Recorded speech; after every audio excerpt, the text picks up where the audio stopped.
नमस्कार दोस्तों, स्वागत है आप सभी का रोशन सर स्टडी पॉइंट पर। और आज मैं आप लोगों को करवाने वाली हूँ जो आपके क्लास 12 का प्रीवियस ईयर का आपका जो क्वेश्चन पेपर मिड टर्म का रहने वाला है उसको आज हम डिस्कस करेंगे। देखिए सेम पैटर्न रहने वाला है हमारा जो इस साल है, सिलेबस भी सेम ही रहने वाला है। तो क्वेश्चन आंसर जो हम करने वाले हैं इससे आपको आइडिया मिल जाएगा किस तरीके क्वेश्चन आंसर जो है आपके जो आपका एग्जाम आने वाला है उसमें दिखने को मिल जाएंगे आपको, और किस तरीके से आपको करना है। क्वेश्चन का फॉर्मेट जो है क्वेश्चन पेपर का आपको वो समझ में आ जाएगा, और किस हम बोल सकते हैं कितने रेंज तक जो है हैवी क्वेश्चन बन सकती है, इजी क्वेश्चन बन सकते हैं, हमें ये भी समझ में आ जाएगा इसमें। ठीक है, फर्स्ट हम इसके जो निर्देश है वो देख लेते हैं। तो इसमें क्या है, इस प्रश्न पत्र में 2 खंड दिए गए हैं। ठीक है, कुछ इसमें मतलब जैसे आपको पता है कि बहुविकल्पीय जो है हमारे ऑब्जेक्टिव टाइप क्वेश्चन और सब्जेक्टिव टाइप क्वेश्चन में दोनों हमें देखने को मिल जाते हैं। ठीक है, तो इसमें हमारे दोनों तरीके के क्वेश्चन है, जिसमें वस्तुपरक बहुविकल्पीय है और खंड ब जो है हमारा वर्णनात्मक है, जिसका हमें पूरी तरीके से क्वेश्चन जो है आंसर जो है लेंथी आंसर देना है। ठीक है, प्रश्न पत्र में क्या है, दोनों खंडों में प्रश्नों की संख्या 14 है और सभी प्रश्न करने अनिवार्य है। सभी क्वेश्चन जो इसमें दिए गए हैं सभी करने जरूरी है। खंड में 40 प्रश्न उप प्रश्नों सहित वस्तुपरक प्रश्न पूछे गए हैं, सभी प्रश्नों का उत्तर देना अनिवार्य है। जो 40 क्वेश्चन है इसमें हमारे वो क्या है, एमसीक्यू टाइप के है। ठीक है, फिर 8 जो क्वेश्चन है खंड ब में वर्णनात्मक प्रश्न पूछे गए हैं, मतलब ऐसे जिनके आंसर हमें लॉन्ग वे में देने हैं। सभी प्रश्नों के साथ दिए गए उचित विकल्प का ध्यान रखते हुए सभी प्रश्नों के उत्तर देने हैं। यहाँ पे क्या है, हमें विकल्प भी मिल जाएंगे, जैसे अथवा में क्वेश्चन आते हैं उस प्रकार के विकल्प भी हमें यहाँ पे देखने को मिलेंगे। और सभी प्रश्नों को क्रमानुसार करें। ठीक है, हम क्वेश्चन का क्या है, क्वेश्चन पेपर का एक पैटर्न होता है जहाँ पे अगर हम लाइन वाइज कर रहे हैं तो काफी अच्छा और अट्रैक्टिव लगेगा। कोई क्वेश्चन आपने यहाँ स्टार्ट किया, कहीं पे एंड कर दे रहे हैं, बीच में कोई भी क्वेश्चन घुसा दे रहे हैं, तो क्या है कि तरीका अच्छा नहीं है। आपको क्या है, अगर आप क्वेश्चन ले रहे हो तो पहले ही आप वो क्वेश्चन लो जिसको आप अच्छी तरीके से कर सकते हो, और कोशिश करो कि पहले अगर आपको एक क्वेश्चन नहीं आता और उसके बाद वाला क्वेश्चन आता है तो उस हिसाब से आप गैप छोड़ दो। जैसे 2 मार्क्स का क्वेश्चन है तो 2 मार्क्स के क्वेश्चन में कितनी लाइन बनेगी, 4 से 5 या फिर 6 लाइन, इतनी लाइन छोड़ दो और अगला क्वेश्चन जो है उसको स्टार्ट कर दो। तो इस तरीके से कोशिश करो कि आप जो है सारे आंसर जो है उसको लाइन वाइज कर सको। ठीक है, तो आपका जो क्वेश्चन है उसको हम स्टार्ट करते हैं। फर्स्ट यहाँ आपको जो आपका अपठित गद्यांश है वो दे रखा है। ठीक, इसको तो पढ़ने में बहुत टाइम लग जाएगा, तो इसको आप लोग देख लीजिएगा, स्क्रीनशॉट ले लीजिए। हम क्या करेंगे, सीधे इसके जो हमारे क्वेश्चन आंसर रहने वाले हैं उसको देखेंगे।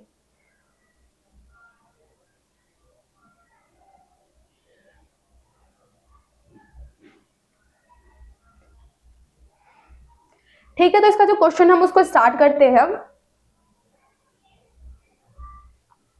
तो यहाँ आपका फर्स्ट क्वेश्चन इसमें दे रखा है कि लेखक अपनी खिड़की से क्या देखना चाह रहा है।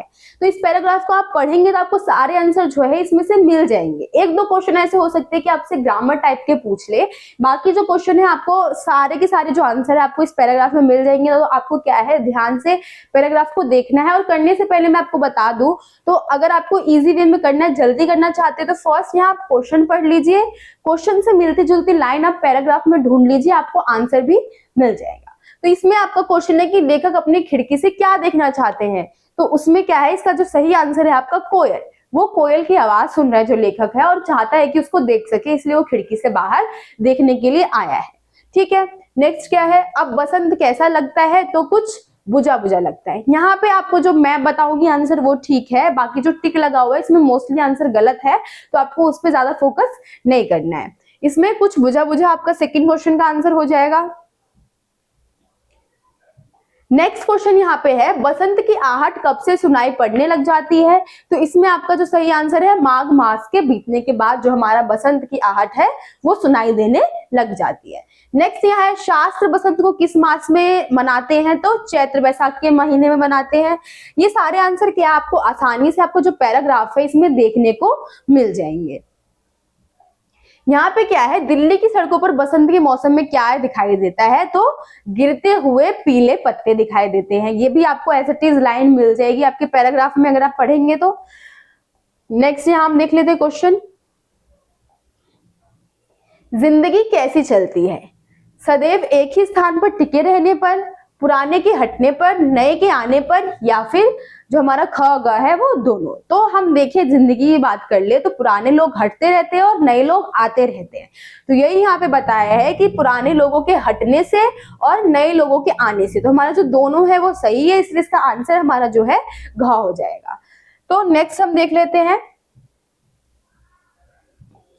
कि कोयल के कूकने के लिए कौन सा दिन चुना। तो यहाँ पे कोयल के कूकने के लिए बसंत पंचमी जो है, पूरा जो है हमारा बसंत पंचमी के आसपास का जो है बसंत का मौसम है, उसी के आसपास ये पैराग्राफ जो है वो आपका दिया गया है। तो उन्होंने कोयल के कूकने के लिए क्या है, बसंत पंचमी का दिन चुना है। नेक्स्ट यहाँ आ गया है कि झुंझलाहट शब्द में किस प्रत्यय का प्रयोग किया गया है। तो यहाँ पे हमारा जो झुंझलाहट शब्द है, प्रत्यय दो शब्दों से मिलकर बना होता है, जिसमें एक मूल शब्द होता है और उसमें हम शब्द को ऐड करके एक नया जो वर्ड है वो बनाते हैं। तो यहाँ पे हमारा जो झुंझलाहट है उसमें हमें बताना है कि प्रत्यय कौन सा है। तो हमारे झुंझलाहट में जो झुंझल है वो हमारा मूल शब्द है और जो हमारा आहट है वो हमारा प्रत्यय है। ठीक है, तो इसका सही आंसर क्या हो जाएगा हमारा, जो ऑप्शन नंबर ग दे रखा है, थर्ड दे रखा है, आहट। ठीक है, प्रत्यय में क्या है, मूल शब्द को मूल शब्द को लेकर एक नए शब्द को ऐड करते हैं और एक नया जो शब्द है वो बना देते हैं, उसी को हम प्रत्यय बोलते हैं। इसमें ऐसे ही दे रखा है कि झुंझलाहट में जो झुंझल है इसका मूल शब्द है, बाकी जो आहट है इसमें प्रत्यय ऐड किया गया और इसका जो नया वर्ड बना है वो है झुंझलाहट। ठीक है, नेक्स्ट हम देख लेते हैं कि दिल्ली में किसकी कतारें दिखाई देती है। तो ये पेड़ों की कतारें दिखाई देती है, ये भी पैराग्राफ में ही दे रखा है आपका आंसर। नेक्स्ट, पीला पत्ता मन को कैसा करता है, जो हमारा पीला पत्ता दिखाता है। तो इसमें दो प्रकार के पत्तों की बात की गई है, जो पत्ते उग रहे हैं और जो पत्ते पीले हो चुकी है। ठीक है, तो यहाँ पे पीले पत्ते किसको दर्शाता है, मन की उदासी को दर्शाता है। ठीक है, तो यहाँ पे आपका जो पैराग्राफ था वो खत्म हो गया है। पैराग्राफ के जो क्वेश्चन थे, अगर आपने पैराग्राफ अच्छे से पढ़ा तो आपको ये जो सारे क्वेश्चन के आंसर है आपको एज इट इज जो पैराग्राफ है उसमें देखने को मिल जाएंगे। ठीक है, तो आपको जब भी पेपर आए तो सबसे पहले क्या है, आपको क्वेश्चन आंसर करने से पहले पैराग्राफ को अच्छी तरीके से रीड कर लेना है ताकि आपको आंसर क्या है आसानी से मिल सके। ठीक है, तो नेक्स्ट हम यहाँ पे देख लेते हैं, आपका आ गया है जो अपठित काव्यांश होता है वो आ गया है। तो ये भी आप देख लीजिए।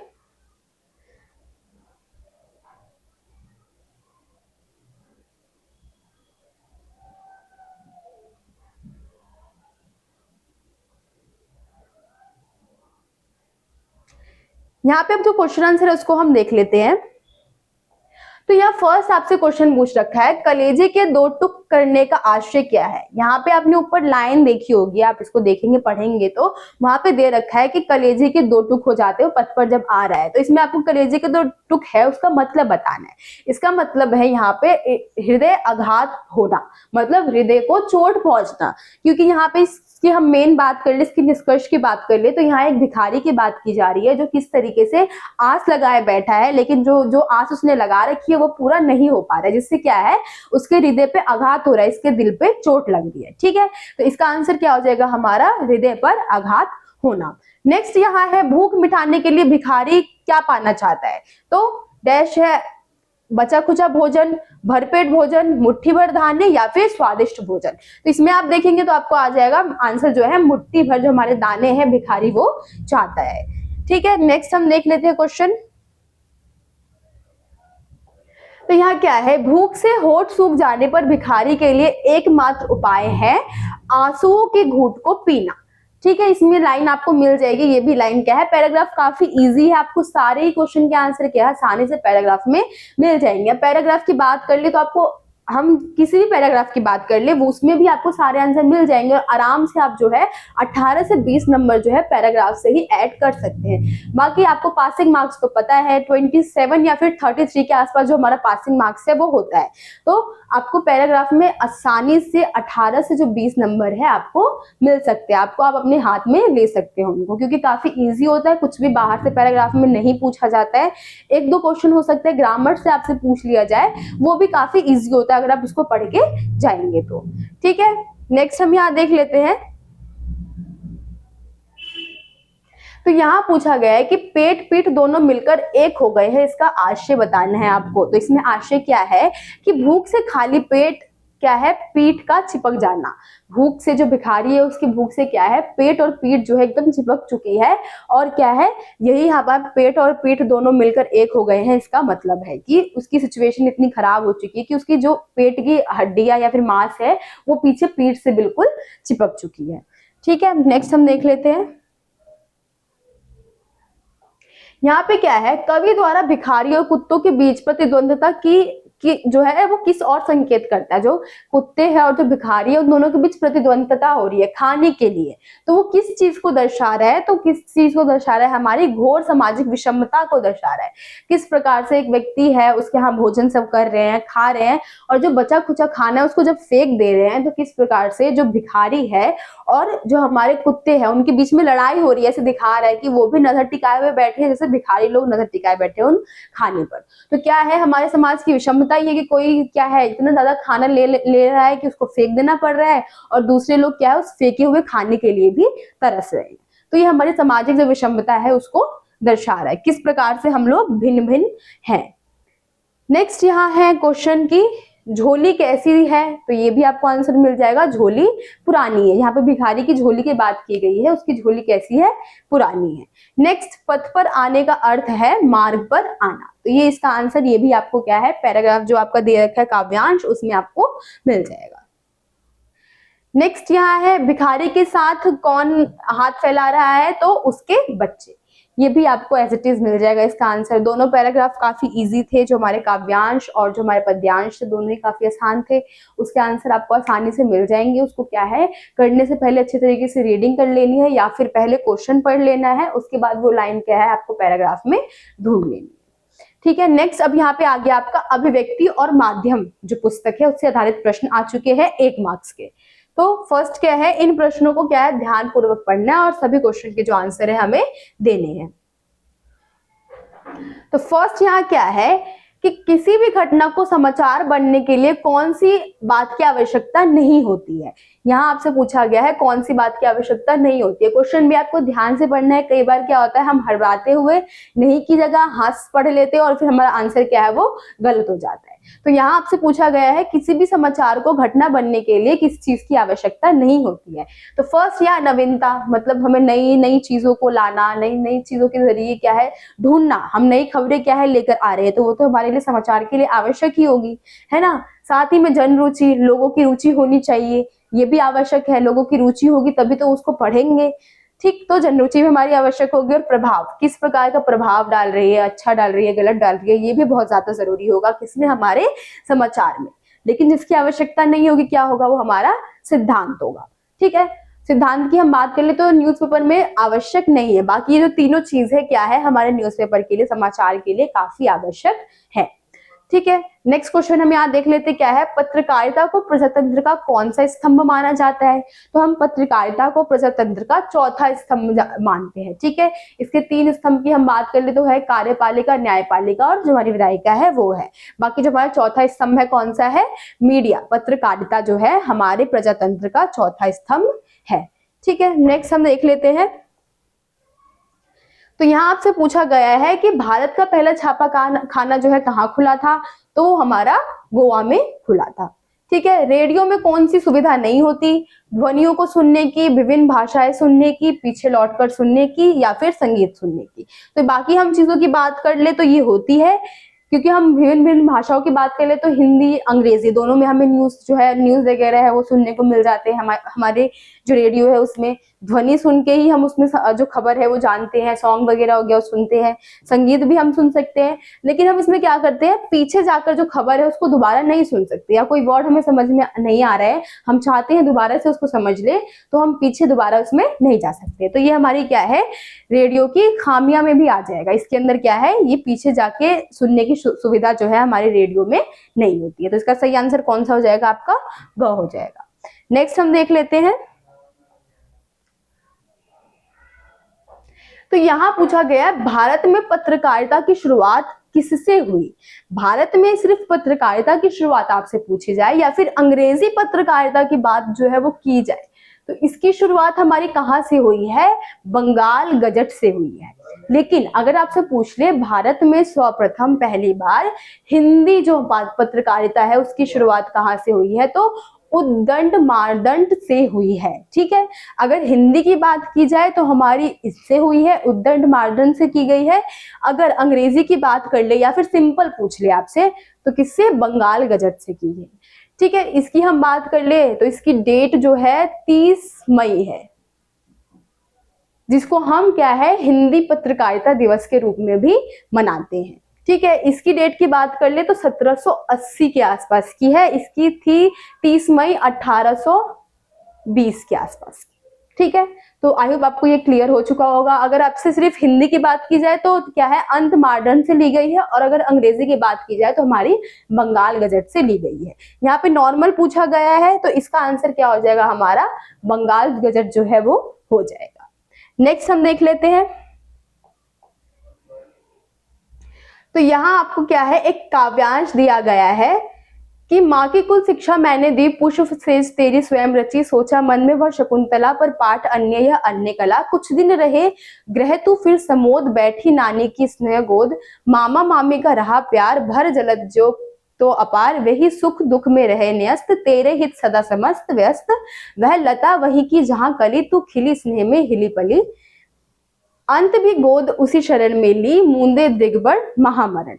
तो ये जो हमारा दे रखा है छोटा सा काव्यांश जो है हमारी सरोज स्मृति जो है, जिसका राइटर जो कवि हमारे निराला जी है, उन्होंने यहाँ पे क्या है अपनी पुत्री सरोज की जो यादें हैं, अपनी पत्नी की जो यादें हैं, उन सब के बारे में बताया गया है इसमें। तो इन्होंने क्या है ये पैराग्राफ दे दिया है, इससे कुछ प्रश्न जो है आपसे पूछे जाएंगे और आपको उनके आंसर जो है वो करने हैं। जैसे यहाँ फर्स्ट क्वेश्चन आप देख सकते हैं, विवाह के अवसर पर कुल शिक्षा किसने दी? अब इनकी माता तो थी नहीं, तो ऑब्वियस सी बात है सारी शिक्षा उनके पति ने दी थी, और जो ये पिता ने दी थी। ठीक है, और क्या है यहाँ पे बताया गया है कि कवि, अब निराला जी ने खुद ही जो अपनी कहानी है वो लिखा है, तो यहाँ पे कवि कौन है? हमारे निराला जी हो जाएंगे, और जो उनकी पुत्री सरोज है उनके पिता क्या है? निराला जी ही है। तो यहाँ पे क्या है इसका आंसर हो जाएगा हमारा कवि, क्योंकि कवि ने ही क्या है उनको सारी शिक्षा जो है जीवन की शिक्षा है वो सब दी है। नेक्स्ट क्या है, कवि ने और क्या काम किया है? तो उसकी क्या है पुष्प सेज रची है। उनकी जब विवाह हो रही थी तो उसका जो सेज है उन्होंने भी स्वयं से रचा है। ठीक है, नेक्स्ट यहाँ पे पूछा गया है आपसे शकुंतला कौन थी? तो शकुंतला की बात इसमें की गई है। शकुंतला से क्या करते हो? अपनी बेटी सरोज की तुलना करते हैं कि किस प्रकार से जो शकुंतला है उनके जो पिता है, उनकी भी माता नहीं थी, सारी शिक्षा उनको पिता ने दी थी, वैसे उनकी पुत्री सरोज के साथ भी है कि उसको शिक्षा क्या है मैंने खुद दी है, उसकी भी माता नहीं है। लेकिन वो एक अंतर बताते हैं कि जो शकुंतला है वो क्या है अपने पिता की दत्तक पुत्री थी, लेकिन यहाँ पे सरोज क्या है उनकी अपनी पुत्री है। ठीक है, उन्होंने क्या है शकुंतला के पिता ने उनको गोद लिया था। तो यहाँ पे आ जाएगा शकुंतला क्या है कणव ऋषि की पालित पुत्री थी, उन्होंने उसको सिर्फ पाला था। ठीक है, नेक्स्ट ब्याह के बाद पुत्री कहाँ चली गई थी? तो ननिहाल चली गई थी। आपको पता है एंड में क्या हुआ था? ननिहाल गई थी और वहीं पे क्या है उसकी मृत्यु भी हो गई थी। नेक्स्ट है पुत्री सरोज का देहांत कहाँ हुआ था? तो नानी की गोद में हुआ था। लाइन में आपने पढ़ा होगा अंत में शरण तूने उसी गोद में ली। तो यहाँ पे क्या है नानी की बात कर रहे हैं, जहाँ पे उन्होंने खेला कूदा अपना बचपन बिताया, वहीं पे अंत में जाके क्या हुआ उनकी मृत्यु भी हो गई। ठीक है, तो ये कुछ क्वेश्चन थे इसमें से। ऐसे आपसे पैराग्राफ जो है किसी भी चैप्टर पोएम से लेकर आपको दे दिया जा सकता है, तो आपको क्या है वो भी अच्छी तरीके से रीड करना है। नेक्स्ट यहाँ आपसे पूछ लिया गया है एक नया जो गद्यांश है, पठित गद्यांश है, जो कि हमारा लिया गया है प्रेमचंद्र के छाया स्मृति से, प्रेम घन की छाया स्मृति से। ठीक है, तो इसके हम क्वेश्चन आंसर जो है वो देख लेते हैं।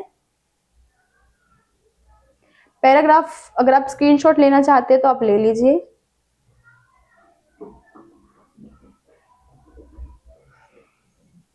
ठीक है, तो इसके क्वेश्चन आंसर हम स्टार्ट करते हैं। किस टाइप के क्वेश्चन जो इससे पूछे गए हैं। फर्स्ट यहाँ आपका अभिकथन कारण वाला क्वेश्चन पूछा गया है, तो इसमें क्या है वहां अधिकतर वकील मुख्यता तथा कचहरी के अवसर की बस्ती थी।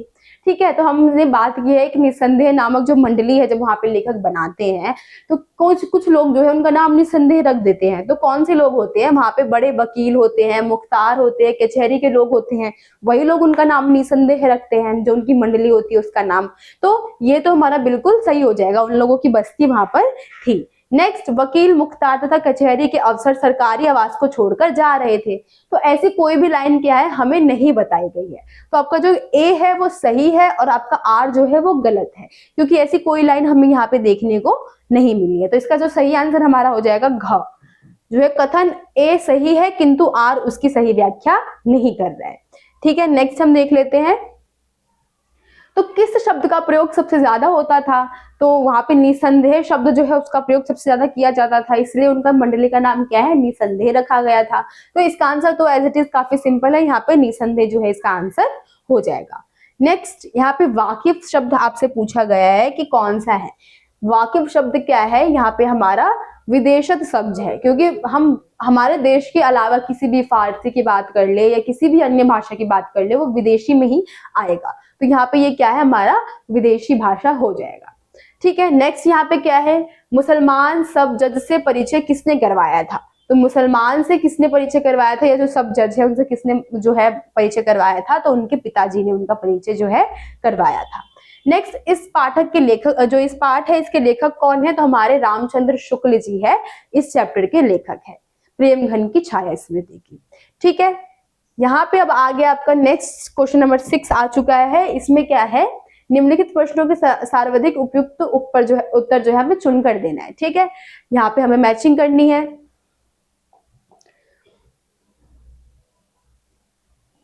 तो यहाँ हम देख लेते हैं, ये जो है आपका जो हमारा बिस्कोहर की माटी है उस चैप्टर से लिया गया है, ये मैचिंग यहाँ पर दे रखा है।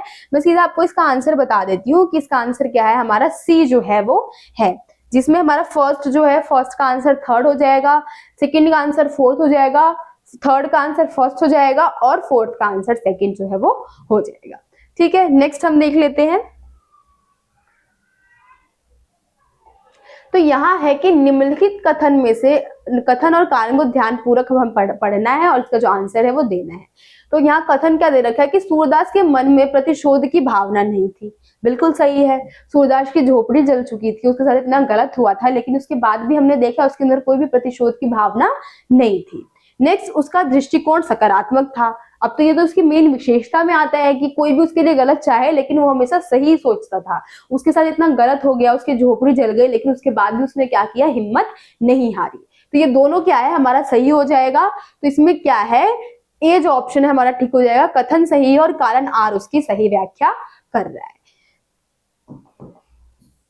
नेक्स्ट यहाँ है कि सूरदास की थैली में कितने रुपए थे? तो उसकी थैली में 500 से भी ऊपर जो पैसे हैं वो थे।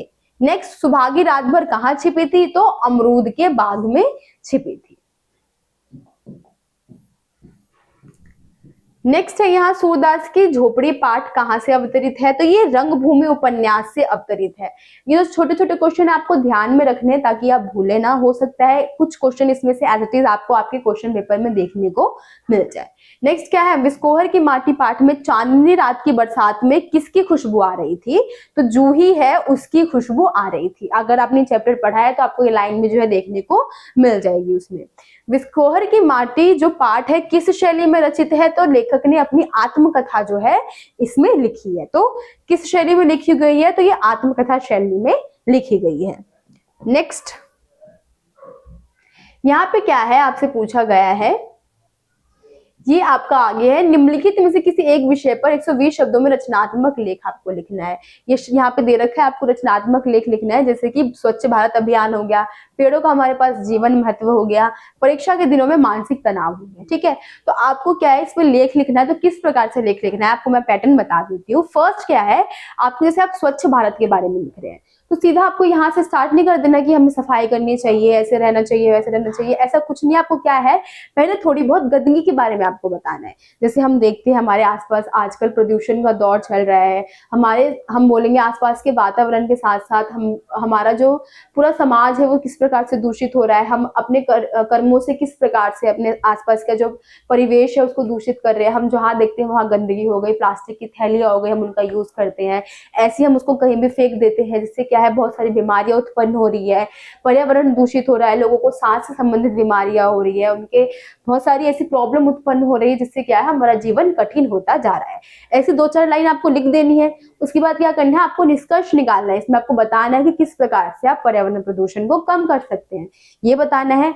और जैसे आप बता सकते हैं कि हमें प्लास्टिक की थैलियों को यूज ना करते हुए कपड़े की थैलियों का यूज करना चाहिए, हमें आसपास गंदगी जो है नहीं करनी चाहिए, गंदगी से बहुत सारी बीमारी उत्पन्न होती है, जिस प्रकार इससे हमें क्या है इसका ध्यान रखना चाहिए। हमें क्या है कुछ ऐसी चीजें आप बता दीजिए जिससे कि गंदगी जो है हम दूर कर सके। आपने घर को साफ रखना चाहिए, साथ में समाज को भी साफ रखना चाहिए, देश को भी साफ रखना चाहिए, समाज के लोगों को इसमें क्या है योगदान देना चाहिए। ऐसी लाइन लिखिए और एंड में आप बता दीजिए कि सफाई हमारे लिए कितनी ज्यादा जरूरी है। इससे क्या है, इस टाइप से अगर आप लिखेंगे, फर्स्ट इंट्रो हो गया, सेकंड आपकी बॉडी हो गई और थर्ड आपका इंट्रोडक्शन हो गया, इस प्रकार से अगर आप लिख रहे हैं तो ये काफी अच्छा इंपैक्ट डालेगा और जो हमारा टीचर है उसको भी ये अच्छा लगेगा। तो अगर कोई भी आपसे रचनात्मक लेख आ गया तो आपको इसी तरीके से लिखना है। फर्स्ट उसकी नुकसान वगैरह बता दीजिए, किस तरीके से हम गंदगी फैला रहे हैं, किस पेड़ों से हमारे जीवन का महत्व की हम बात कर लें तो फर्स्ट आप क्या बताएंगे, हम किस प्रकार से पेड़ों को काट रहे हैं, अपना जीवन खुद ही मुश्किल बना रहे हैं। और फिर बीच में आप बताएंगे कि हमें ऐसा क्यों नहीं करना चाहिए, क्यों हमारे लिए पेड़ जरूरी है, और एंड में हमें बताना है कि पेड़ बचाने से क्या क्या फायदे होते हैं। इस तरीके से आपको क्या है जो रचनात्मक लेख है वो लिखना है। ठीक है, तो आई होप आपको इसका जो फॉर्मेट है वो समझ में आ गया होगा। काफी इजी होता है, आपको अपने मन से ही बातें बना के लिखनी है, बस आपको फॉर्मेट का ध्यान रखना है ताकि क्या है आपको सारे जो नंबर है वो मिल सके। ठीक है, नेक्स्ट क्वेश्चन हम देख लेते हैं। तो निम्नलिखित में से हमें किन्हीं 2 प्रश्नों के आंसर देने हैं। ठीक है, फर्स्ट यहाँ आपसे पूछा गया कि कविता क्या है, हमें स्पष्ट करना है। तो हम कविता की बात कर ले तो क्या है, व्यक्ति के मन में कोई भी ऐसी भाव उत्पन्न हो रही है जो कि तुक या फिर छंद के रूप में बाहर व्यक्त हो रही है। कुछ भी कल्पना हो सकती है और कुछ भी जीवन की कटु सच्चाई हो सकती है जो कि बाहरी रूप में निकल के आ रही है, उसको ही हम क्या बोलेंगे, अपना कविता जो है कहेंगे, जो कि छंद या फिर तुक के रूप में बाहर आ रही है, वो हमारी कविता हो कहलाएगी।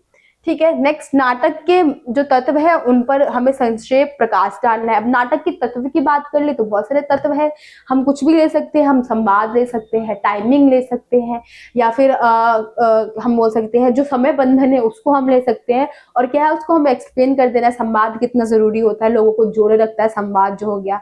टाइम की बात कर ले तो हमें टाइम से शुरू करना चाहिए, टाइम पे खत्म करना चाहिए। प्रभाव, कितना प्रभाव डाल रहे हो व्यक्तियों पर, किस प्रकार से व्यक्ति का जुड़ाव जो है, लगाव जो है नाटक के प्रति बन रहा है, तो आप ऐसी बातें क्या है इसमें लिख सकते हैं। ठीक है, नेक्स्ट क्या है, कविता के घटक किससे प्रचालित होते हैं, हम इसकी बात कर ले तो कथात्मक हो गया, और अन्य चीजों की हम बात कर ले किस प्रकार से यहाँ पे कविता की बात की जा रही है, कविता की हम बात कर ले शब्द कितना आवश्यक होता है, शब्द विन्यास कितना आवश्यक होता है, या फिर हम बोल सकते हैं तर्क वगैरह हो गए, ये कितना जरूरी होता है, कल्पना के साथ साथ हमें जो मूल बातें हैं वो भी ध्यान में रखनी चाहिए। तो ये सारी चीजें क्या है आप इसमें लिख सकते हैं। ठीक है, नेक्स्ट हम देख लेते हैं। बाकी तो आपको जो अगर कोई भी कंफ्यूजन हो तो तीनों ही बुक से हम क्या है अंतराल हो गया और आपका अभिव्यक्ति माध्यम है, तीनों से ही क्या है आपके मोस्ट इंपॉर्टेंट जो क्वेश्चन आंसर है उसकी वीडियो आपको प्रोवाइड करवा दी गई है, आप वहां से क्या है वीडियो को जाके देख सकते हैं ताकि इन क्वेश्चनों के आंसर क्या है आपको आसानी से समझ में आ जाए। ठीक है, नेक्स्ट हम यहाँ पे क्वेश्चन देख लेते हैं।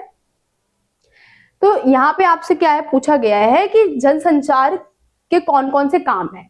ठीक है, इसका आंसर क्या है आपको लगभग 7 शब्दों में देना है। तो जनसंचार के हम उसकी बात कर ले तो इसमें क्या है, जनसंचार क्या करता है, लोगों को मनोरंजन पहुंचाता है, लोगों को शिक्षा देता है, सूचित करता है कुछ जानकारियों से।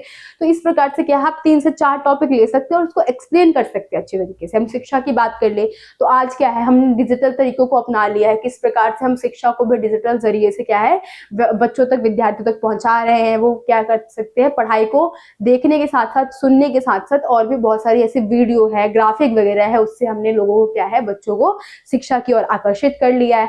हम सूचना की बात कर ले, सूचना में हम इंटरनेट ले सकते हैं, टीवी ले सकते हैं, रेडियो ले सकते हैं। किस प्रकार से संचार का जो माध्यम है, व्यक्तियों को आज छोटी से छोटी, बड़ी से बड़ी खबर क्या है, आसानी से उन तक पहुंच जाती है। तो ऐसे क्या है, आपको 3-4 पॉइंट्स जो है ले लेने हैं और उसको क्या है, एक्सप्लेन कर देना अच्छी तरीके से, अगर आपसे जनसंचार का क्वेश्चन जो है वो आ जाए। ठीक है, नेक्स्ट यहाँ पे आपसे पूछा गया इंटरनेट क्या है और इसकी उपयोगिता बताइए। इंटरनेट की हम बात कर ले तो ये क्या है, एक औजार है, ठीक है, जिसका हम यूज करते हैं। किस प्रकार से यूज करते हैं, मनोरंजन के लिए करते हैं, जानकारी के लिए करते हैं, सूचना के लिए करते हैं। यही है इंटरनेट के जरिए क्या है, छोटी से छोटी न्यूज हमें इंटरनेट पे आसानी से मिल जाती है, तुरंत ही हम उसको सत्यापन कर सकते हैं। ठीक है, इंटरनेट के जरिए से कोई भी न्यूज है, सही है या नहीं है, तुरंत हमें पता चल जाता है। कोई भी न्यूज वहां पे तुरंत ही फैल जाती है। दो तरीके से हम यूज कर सकते हैं ना, खुद का कोई क्वेश्चन है हम वहां पे क्लियर कर सकते हैं, या फिर आसानी से उसका सत्यापन जो है वो कर सकते हैं। हम किससे, इंटरनेट के जरिए जो है वो कर सकते हैं। अब यहाँ आपसे नेक्स्ट क्वेश्चन पूछ लिया गया है, निम्न प्रश्नों के उत्तर देने हैं, किसी 2 के उत्तर देने हैं। तो क्या है, कवि ने आशा को बावली क्यों कहा? अब यहाँ पे आपका आ गया, जो फर्स्ट चैप्टर है आपका देवसेना के गीत, वहां से आ गया है। तो किस प्रकार से कवि ने जो आशा है उसको बावली कहा है। अब यहाँ पे आशा की हम बात कर ले तो आशा क्या है, काल्पनिक दुनिया है। ठीक है, हम वहां पे कल्पना ले लेते हैं, है ना, हम किसी से भी आस लगा के बैठ सकते हैं। आस की हम बात कर ले, मैंने किसी से आस लगा रखी है कि वो आएगा, मेरा कार्य है उसमें मदद करवाएगा, लेकिन मैंने खुद से कल्पना अपने मन में बना ली है कि वो आएगा, मेरी हेल्प करवाएगा, हम साथ में काम करेंगे और फिर खेलने घूमने के लिए हम कहीं चले जाएंगे। लेकिन क्या है, उसने मना कर दिया, तो मेरी आस तो टूट गई। और साथ ही में क्या है, जिस टाइम मुझे काम करना चाहिए था उस टाइम मैं अपनी कल्पना में खोई हुई थी, अपनी आस जो है वो लगा के बैठी हुई थी। उसी प्रकार से यहाँ पे कवि ने जो देवसेना है उसके जरिए में बताया है किस प्रकार से देवसेना ने शुरू से ही क्या है, जो जिसे वो प्रेमी था स्कंदगुप्त, उससे उसने आस लगा के बैठी हुई थी कि वो उसके पास आएगा, जो उसका प्रेम है उसको एक्सेप्ट कर लेगा। लेकिन ऐसा क्या हुआ, नहीं हुआ। उसकी शुरू से ही उसने आस लगा के बैठी हुई थी कि ऐसा कुछ होगा, लेकिन नहीं हुआ। अंत में क्या हुआ, उसको जो उसका प्रेम है वो भी छूट गया। उसने क्या किया, अपना पूरा राजपाट क्या है वो भी गवा दिया, और अंत में अपने जीवन की क्षणों में इतनी मुश्किल से वो जीवन जो है बिता रही है, जिससे क्या है, जो उसका किसको इल्जाम देती है कि जो मैंने आस लगा रखी थी, ये सब कुछ उसी की वजह से हुआ है कि आज मैं अपने जीवन में इतना कठिन समय जो है वो बिता रही हूँ। इसीलिए यहाँ पे लेखक ने क्या किया है, आशा को बावली बोला है, क्योंकि आशा जो है वो किसी भी प्रकार की जो कल्पना है व्यक्तियों को बना देती है। लेकिन क्या है, असलियत में तो जरूरी नहीं है जो आशा हमने लगा रखी है वो सच होगा या नहीं होगा। तो यहाँ पे हमने देवसेना के जरिए देख लिया किस प्रकार से जो उसने आस लगा के बैठी हुई थी उसका आस पूरा नहीं हुआ, और अंत में क्या, उसका जीवन बहुत ही ज्यादा कठिनाइयों से बीता। इसीलिए लेखक ने क्या है, आशा को बावली कहा। ठीक है, नेक्स्ट, उड़ते खग और बरसाती आंखों के बादल में जो उनके विशेष है उसके बारे में बतानी है। उड़ते खग की बात कर ले तो यहाँ पे उड़ते खग कौन से हमारे, जो कि बाहर से आए हुए व्यक्ति है, और बरसाती बादल के आंखों, कोई भी व्यक्ति, हम भारत देश की बात कर ले, यहाँ हमें भारत की विशेषता बतानी है। कार्नेलिया के गीत से लिया गया है ये। तो यहाँ पे क्या है, बताया गया किस तरीके से जो उड़ते खग है, मतलब बाहरी जो लोग है होते हैं, उनको भी हमारे देश में क्या है, इतना प्रेम मिलता है, इतना स्नेह मिलता है, उनको साथ में, उनको परिवार जैसा एक जो समाज है वो यहाँ पे हमारे देश, भारत देश में प्राप्त हो जाता है। और यहाँ पे बरसाती आंखों के बादल मतलब किसी दूसरे के भी दुख को देखकर क्या है, हम भारत के लोग क्या है, इमोशनल हो जाते हैं और उसको अपना दुख समझने लगते हैं। तो ये विशेष आपको इसमें बताना था। नेक्स्ट, मही सकल अनर्थ कर मूला द्वारा भरत के विचारों का जो है भाव है वो स्पष्ट करना है। मही सकल अनर्थ कर मूला मतलब मैं ही सभी जो कारण यहाँ पे हो रहा है, सब कुछ मेरी ही वजह से हो रहा है, मैं ही इस अनर्थ का मूल हूँ, मतलब मेरी वजह से ये सब चीजें जो है वो घटित हो रही है। क्या बता रहे हैं कि किस प्रकार से उनकी माता, जो हमने केकैया है उनकी बात सुनी होगी, केकई जो है हमारी, तो उन्होंने क्या बोला था, वो भरत को राजपाट देना चाहती थी, लेकिन क्या है, जो दशरथ जी है वो तो राम को राजा बनाना चाहते थे। लेकिन मंथरा के कहने पे क्या है, जो केकई होती है वो पूरी तरीके से उनका माइंड क्या है, वो डाइवर्ट ही कर देती है। जो प्रेम वो राम को करती थी वो बिल्कुल अलग हो जाता है उससे। वो क्या मांग लेती है दशरथ जी से कि वो राम को 14 वर्ष का वनवास भेज दे। तो राम जो है उनके साथ जो सीता है, लक्ष्मण है, वो भी चले जाते हैं वनवास। और यहाँ पे क्या है, जो दशरथ जी होते हैं उनकी मृत्यु हो जाती है राम जी के जाने की वजह से। तो क्या है, जो भरत है वो सोच रहे हैं कि सब कुछ क्या है, मेरी वजह से ही हो रहा है। किस तरीके से जो माता है उनके जो एक वचन की वजह से कि मैं राजपाट संभालूं, उन्होंने क्या किया, राम जो उनके भाई है उनको वनवास भेज दिया, और साथ ही में उनके पिता है उनकी मृत्यु हो गई है। जो उनकी अन्य माताएं वो किस प्रकार से बहुत ज्यादा दुख में है, कष्ट में है, और जो लक्ष्मण और सीता है वो भी उनके साथ चले गए हैं। तो इन सब का जो मूल है वो किसको समझते हैं, खुद को समझते हैं। उनका मानना है ये सब कुछ क्या है, मेरी वजह से हुआ है। तो यही भाव क्या है आपको इसमें बताना था कि मैं ही सभी जो अनर्थ है उनका मूल हूं। ठीक है, नेक्स्ट अब यहाँ पे हम देख लेते हैं। तो यहाँ पे क्या है, आपकी सौ प्रसंग जो व्याख्या है वो आ चुकी है। अब क्या है, आपको दो प्रकार से सौ प्रसंग व्याख्या दी जाएगी। एक आपको काव्य के रूप में दी जाएगी, काव्यांश के रूप में, और एक आपको गद्यांश के रूप में दी जाएगी। ठीक है, अथवा में मिलेगा आपको, एक ये मिलेगा, इसके जैसा एक और मिलेगा। यहाँ मैं एक एक्सप्लेन कर देती हूँ आपको। जैसे यहाँ पे दे रखा है आपका, अरुण मधुमेह देश हमारा, जहां पहुंच अनजान क्षितिज को मिलता एक सहारा, सरस तामरस गर्व विभा पर, नाच रही तरुण शिखा मनोहर, छिटका जीवन हरियाली पर, मंगल कुमुक सारा, लघु सुरधन में पंख पसारे, शीतल मलय समीर सहारे, उड़ते खग जिस मोह मुंह, किए समक्ष नीर निज प्यारा। तो ये आपका क्या है, फर्स्ट चैप्टर जो है कार्निलिया का गीत, ठीक है, उसमें से लिया गया है। तो क्या है, आपको जो चैप्टर का नाम है वो याद रखना, और साथ ही में जो हमारे राइटर है उनका नाम भी याद रखना है। ये हमारे जयशंकर प्रसाद है, ठीक है, उनके द्वारा लिया गया है। यहाँ पे आपको अगर आपने इतना बता दिया, आपके 1 मार्क्स कंफर्म है। सिर्फ इससे आपको ये बताना है, लाइन में इस प्रकार से लिखना है कि ये पाठ या कविता जो है हमने अंतरा भाग 2 से ली है। हमारी हिंदी की पुस्तक जो है अंतरा भाग 2 से ली है, जिसके क्या है, पाठ का नाम क्या है, कार्निलिया का गीत, और जिसके राइटर जो है हमारे वो कौन है, जयशंकर प्रसाद जी है। यहाँ पे आपको 1 मार्क्स जो है आपके कंफर्म हो जाएंगे। ठीक है, कितने में से है, कितने मार्क्स का आ रहा है जो आपका ये है, ये 6 मार्क्स का आ रहा है, इसमें से आपका 1 मार्क्स कंफर्म हो गया। ठीक है, बीच में जो ये दे रखा है आपको, ये सिर्फ आपको इसकी हिंदी बता देनी है किस तरीके से। आपको नहीं आ रहा है ठीक से, लाइन वाइज लाइन आपको समझ में नहीं आ रहा, लेकिन आपने चैप्टर पढ़ा है, आपको इसका निष्कर्ष पता है, तो जरूरी नहीं है आप ये सेम लाइन जो है ये उन बच्चों के लिए जिन्होंने पढ़ा है बिल्कुल अच्छी तरीके से। लेकिन कुछ बच्चे क्या है, ठीक से पढ़ते हैं तो उनको समझ में नहीं आता है। ठीक है, तो आपको जो निष्कर्ष समझ में आया, इससे हमें पढ़ के क्या समझ में आया है, इस चैप्टर को पढ़ के, तो हमें भारत देश की विशेषता बताई जा रही है, किस प्रकार से भारत में बाहरी लोग आते हैं, उनको भी अपना प्रेम दिखाया जाता है। क्षितिज आसमान की बात कर ले, धरती की बात कर ले, यहाँ पे किस प्रकार से मिलते हैं, ये सारी बातें आपको इसमें समझ में आई है। आपको अगर पूरा एक्सप्लेनेशन नहीं आता तो आप बीच में बॉडी में वो लिख दीजिए। ठीक है, आपको वहां से 2 मार्क्स तो आपके कंफर्म आसानी से हो जाएंगे, अगर आपको पूरा नहीं आता है तो। और अगर आपको पूरी लाइन आ रही है अच्छी तरीके से, बहुत अच्छी बात है, आपने एक्सप्लेन कर लिया है, तो आपके यहाँ पे क्या है, 3 मार्क्स जो है, 3 से 4 मार्क्स आपको आसानी से मिल जाएंगे। और एंड में आपको क्या बताना है, जो हमारा विशेष है इसमें क्या क्या विशेषता है। तो यहाँ पे जयशंकर प्रसाद ने क्या किया है, भारत जो वर्ष है उसकी विशेषताओं के बारे में बताया है। बता दीजिए इसमें किस प्रकार से भारत के जो गुण हैं उसके बारे में बताया है, जो उसकी क्वालिटी वगैरह है भारत की उसके बारे में बताया गया है। किसके जरिए बताया गया है, कार्निलिया के जरिए बताया गया है। वो बता रही है कौन है, तो सेल्यूकस है, उसकी पुत्री है। ठीक है, ये सारी जानकारी आप विशेष में बता देंगे। 3 से 4, 2 से 3 या फिर 3 से 4 विशेष की लाइन अगर आपने लिख दी है, आसानी से आपको जो आपके 1 मार्क्स है वो मिल जाएंगे। ठीक है, तो इसी प्रकार से क्या है, आपको जो गद्यांश है इसको करना है।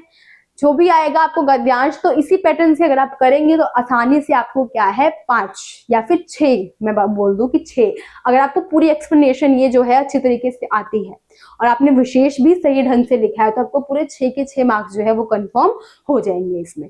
तो आपको विशेष पे भी अच्छा ध्यान देना है कि विशेष में क्या है, 2 से 3 विशेष ही लिखिए, लेकिन इस प्रकार से लिखिए जो कि मैच करता हो। जैसे हम इसकी बात कर ले तो ये हमारा जो 12 मास है वहां से लिया गया है। मलिक मोहम्मद जायसी जी है, हमारा 1 मार्क्स से कंफर्म हो जाएगा। बीच में आप बता दीजिए यहाँ पे क्या है, फागुन मास की बात की जा रही है। फागुन मास में क्या है, जो हमारी विरही है वो किस प्रकार से तड़प रही है, वो चाहती है उनके हस्बैंड जो है, पति जो है वापिस आ जाए। अब क्या है, वो बिल्कुल ही बेजान हो चुकी है उनके बिना।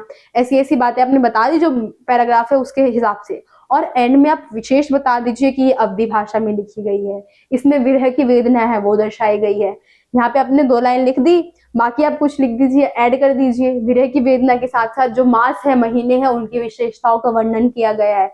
आपके यहाँ पे क्या है, आसानी से आपको जो लास्ट का जो है 1 मार्क्स आपको मिल जाएगा और आपके क्या है 6 में से 6 मार्क्स कंफर्म हो जाएंगे। ठीक है, इसी प्रकार से आपका जो पद्य है वो भी दिया गया होगा। जैसे यहाँ पे दे रखा है एक, ये हमारा दे रखा है जो हमारा सुमिरनी के मन की है उसमें से ढेले चुन लो, उसमें से ये दिया गया है। ठीक है, सॉरी यहाँ पे पहले हम क्वेश्चन देख लेते हैं। यहाँ पे क्वेश्चन दिया गया है, तो क्या है क्वेश्चन है, किन्हीं 2 प्रश्नों के उत्तर देने हैं। लेखक सेवाग्राम कब गए थे? तो 1938 के आसपास जो है वो गए थे अपने भाई से मिलने के लिए। साथ ही में क्या है, भाई से मिलने के साथ साथ वो गांधी जी से भी मिलना चाहते थे, मिलकर उनसे भेंट करना चाहते थे, उनके बारे में जानना चाहते थे, काफी सुना था तो वो मिलकर क्या है बातचीत करना चाहते थे। तो ये आपका इसमें आंसर आ जाएगा। 2 मार्क्स का है, ज्यादा लिखने की जरूरत नहीं है आपको। ठीक है, नेक्स्ट क्या है, बड़ी हवेली से बुलावा आने पर हरगोबिंद के मन में किस प्रकार की आशंका उत्पन्न हुई थी? जब बड़ी हवेली से वो आया था, उसका बुलावा आया था, तो उसने सोचा था कि आजकल तो डाक प्रणाली है वो चलना शुरू हो चुकी है, उसके बाद भी मुझे बहुरिया ने क्यों बुलाया है? जरूर कोई ऐसा गुप्त संदेश होगा जो सिर्फ वो मुझे ही बता सकती होंगी, वरना वो किसी और जरिए से वहां पे पहुंचा सकती थी। ऐसे ऐसे ख्याल क्या है हरगोबिंद के मन में आते हैं। नेक्स्ट क्या है, दुर्लभ बधु नामक नाटक के माध्यम से लेखक ने किन पेटियों की चर्चा की तथा किन पेटी में पुरुश्री की प्रतिमूर्ति थी? तो यहाँ पे क्या है, दुर्लभ जो बधु नाटक है इसके जरिए उन्होंने 3 पेटी का वर्णन किया था, जिसमें सोने की थी पेटी, चांदी की थी और एक थी हमारी लोहे की। इन पेटियों के वर्णन किया गया था। इसमें 2 लोग आए थे, इसको लेकर देख के गए थे, लेकिन ये दोनों पेटियां क्या थी, खाली थी। और अंत में जब लोहे की पेटी खोला गया था तो उसमें क्या है, जो पुरुश्री है उसकी प्रतिमूर्ति थी। ठीक है, तो ये इसका आंसर हो जाएगा।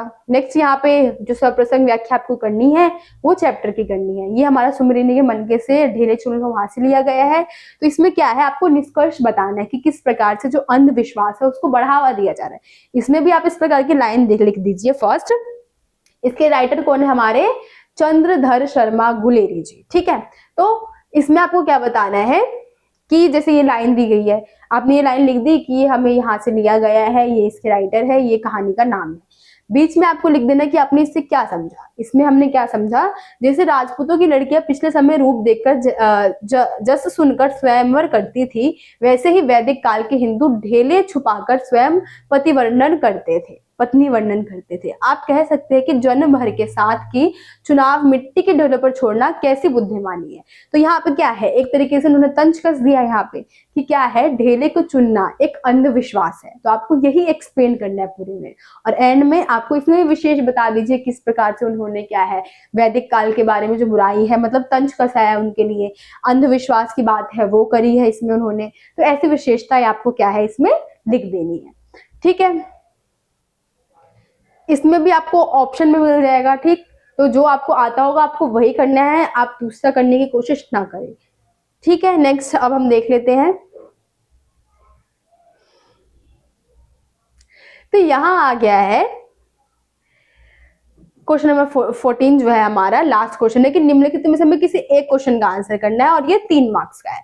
तो फर्स्ट क्या है, तो हम 100 लाख बार बनाएंगे, इस कथन के संदर्भ में सूरदास की जो चारित्रिक विशेषता है उसको हमें बताना है। अब यहाँ पे क्या है, एंड में जब उसकी झोपड़ी जल जाती है तो उसका बेटा मिठुआ है वो बोलता है उसको, तो वो ये लाइन बोलता है कि वो अगर 100 बार जलाएंगे तो हम 100 लाख बार बनाएंगे। तो यहाँ पे हमें उसकी विशेषता बतानी है, किस प्रकार की विशेषता है सूरदास की।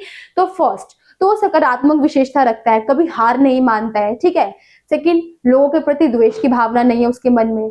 थर्ड, हम बता सकते हैं किस प्रकार से तुरंत ही निर्णय ले लेता है, वो भी सही निर्णय लेता है, फ्यूचर के लिए हमेशा अच्छा सोचता है, हमेशा तैयार रहता है। कुछ भी गलती हो जाती है, अगर कोई गलत काम उसके साथ हो रहा है तो ना तो वो बदला लेने की भावना रखता है और साथ ही में क्या है उस गलती को सुधारने की भावना रखता है। ऐसे आपको 3 से 4 पॉइंट ले लेने हैं और उसको एक्सप्लेन कर देना है। ठीक है, नेक्स्ट यहाँ पूछा गया है कि फूल केवल गंध ही नहीं देते, दवा भी करते हैं, कैसे? विस्कोहर की माटी पार्ट के आधार पर हमें बताना है। अब हम फूल की बात कर ले तो फूल हमें खुशबू तो मिलती है, साथ ही में दवा का काम भी करते हैं। आपने देखा होगा बहुत सारी जड़ी बूटियां हो गई, हमें कहाँ से प्राप्त होती है, पेड़ पौधे हो गए, फूल हो गए, वहीं से प्राप्त होती है। तो वही विशेषता क्या है आपको यहाँ पे लिखनी है, ये बिल्कुल आपको पार्ट में जो है आपका आंसर मिल जाएगा। ठीक है, तो यही आपके सारे क्वेश्चन थे आपके मिड टर्म का जो पिछले साल का पेपर था उसमें। आई होप आपको जो सारे क्वेश्चन है वो आते होंगे और सारे ही क्वेश्चन जो है आपको समझ में आ गए होंगे। ज्यादा कुछ मुश्किल पेपर नहीं था, कुछ खास डिफिकल्ट क्वेश्चन नहीं थे इसमें, सारे क्या है आपको आपके चैप्टर से ही जो बुक है वहां से मिल जाएंगे। तो आपको क्या है, आपके चैप्टर्स है उसको अच्छी तरीके से कर लेना है, चैप्टर्स को अच्छी तरीके से समझ लेना है, और क्या है एंड में उसका निष्कर्ष भी आपको समझ लेना है, ताकि जो आपकी स्वप्रसंग व्याख्या है जो कि 6 मार्क्स की है हमारी, तो क्या है आपको वो आसानी से आप कर सके।